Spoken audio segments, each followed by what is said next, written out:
UGC act से हमें चाहिए भगत सिंह बोली नरेंद्र मोदी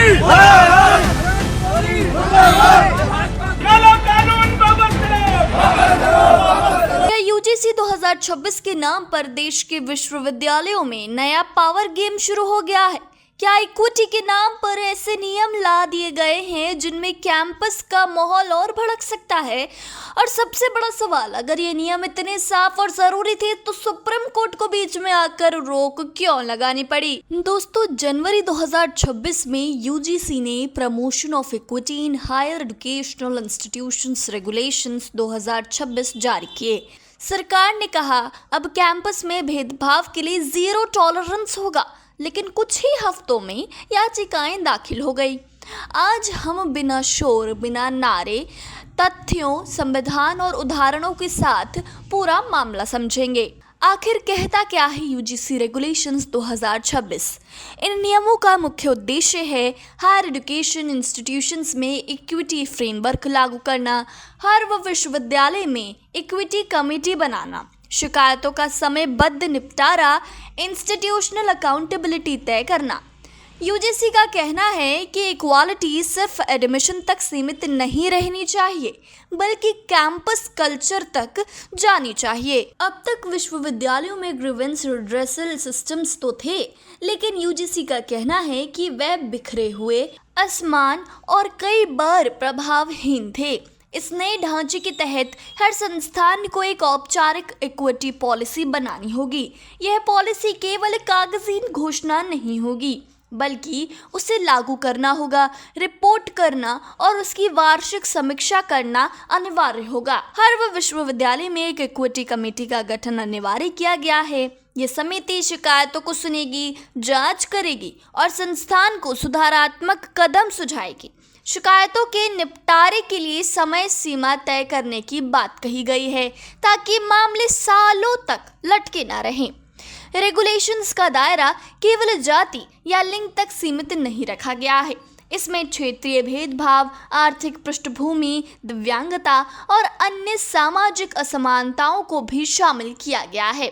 सबसे महत्वपूर्ण बात तो यह है कि अगर कोई संस्थान इन नियमों का पालन नहीं करता तो यूजीसी उसके खिलाफ कार्रवाई कर सकता है, जिसमें फंडिंग या मान्यता पर असर पड़ सकता है।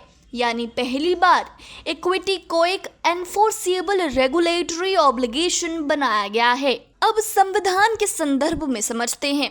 इन नियमों की जड़ में आर्टिकल 14 और 15 की भावना दिखाई देती है। कानून के समक्ष समानता और भेदभाव का निषेध। सरकार का तर्क है कि जब संविधान बराबरी की गारंटी देता है तो विश्वविद्यालयों में भी उसका प्रभावी ढांचा होना चाहिए। आर्टिकल 21 जो गरिमा के साथ जीवन के अधिकार की बात करता है, उसका भी हवाला दिया जा रहा है। समर्थकों का कहना है कि सुरक्षित और सम्मानजनक शैक्षणिक वातावरण गरिमा का हिस्सा है, लेकिन दूसरी ओर आर्टिकल 19(1)(a यानी अभिव्यक्ति की स्वतंत्रता पर एक संवैधानिक गारंटी है। सवाल उठता है कि अगर इक्विटी फ्रेमवर्क के तहत डिसिप्लिनरी कार्रवाई की शक्ति बहुत व्यापक हुई तो क्या अकादमिक बहस या असहमति को भी नियंत्रित किया जा सकता है? यहीं से तो बहस शुरू होती है। जो लोग इन रेगुलेशंस का समर्थन कर रहे हैं, उनका कहना है कि भारत के कई विश्वविद्यालयों में भेदभाव की घटनाएं वास्तविक और गंभीर हैं। कई मामलों में शिकायतें दबा दी जाती हैं या लंबी रखी जाती हैं। उनका तर्क है कि जब तक अकाउंटेबिलिटी और समयबद्ध प्रक्रिया नहीं होगी, तब तक इक्वालिटी केवल एक आदर्श शब्द बना रहेगा। उदाहरण के लिए, अगर किसी छात्र को मूल्यांकन में पक्षपात का संदेह है तो अब उसके पास एक फॉर्मल डॉक्यूमेंटेड प्रक्रिया होगी। यह ट्रांसपेरेंसी बढ़ाएगा और संस्थानों को जिम्मेदार बनाएगा। समर्थकों के अनुसार ये रेगुलेशंस विश्वविद्यालयों को कमजोर नहीं बल्कि अधिक उत्तरदायी बनाते हैं। वहीं आलोचकों की चिंता अलग है।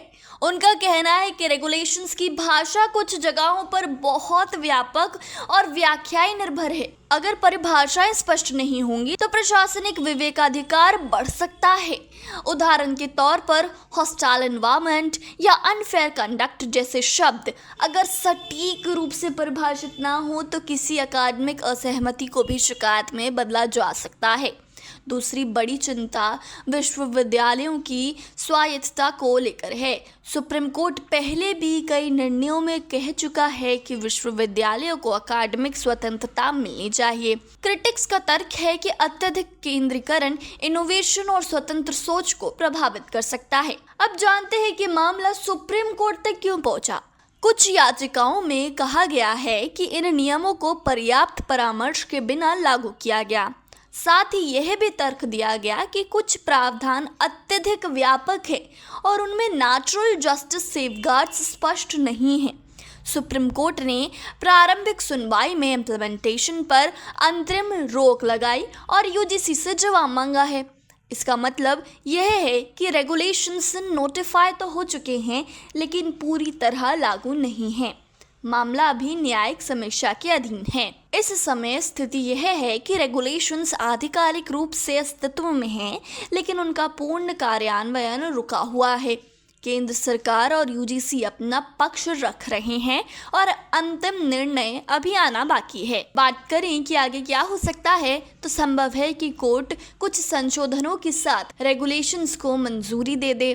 संभव है कि व्यापक परामर्श के लिए इसे वापस भेजा जाए या फिर कुछ प्रावधान असंवैधानिक घोषित कर दिए जाएं। यूजीसी रेगुलेशंस 2026 केवल एक प्रशासनिक आदेश नहीं है, यह भारत के हायर एजुकेशन गवर्नेंस मॉडल की दिशा तय करने वाला दस्तावेज है। अगर इसे स्पष्टता, संतुलन और संवैधानिक मर्यादा के साथ लागू किया गया तो यह कैंपस को अधिक सुरक्षित और उत्तरदायी बना सकता है।